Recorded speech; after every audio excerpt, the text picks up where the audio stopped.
U.S. Secretary of State Antony Blinken is back in Israel for more talks after discussing the Israel-Hamas war with regional leaders in West Asia.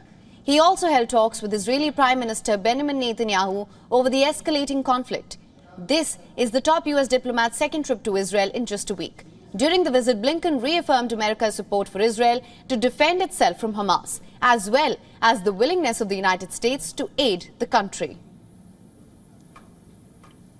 We're determined to stand with and for innocent civilians who suffer primarily as a consequence of what Hamas has done on all sides.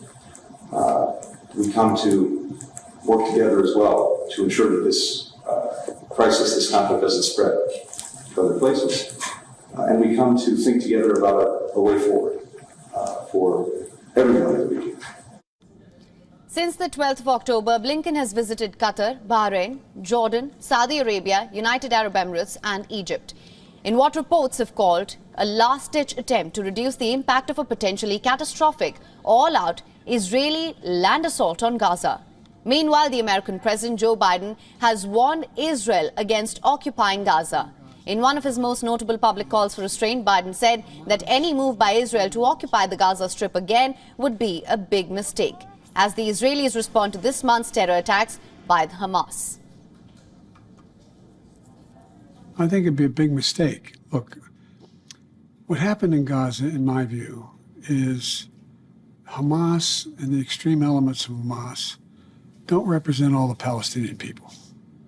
And I think that it would be a mistake for Israel to occupy Gaza again. But to going in and taking out the extremists, the Hezbollah is up north, but Hamas down south is a necessary requirement.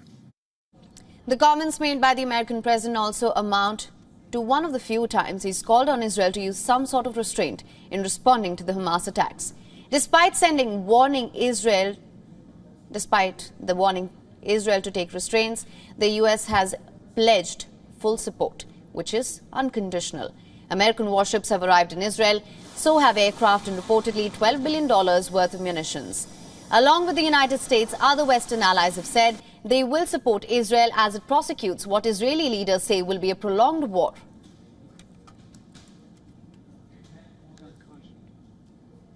You know, when I spoke with Prime Minister Netanyahu this morning, WION is now available in your country. Download the app now. Get all the news on the move.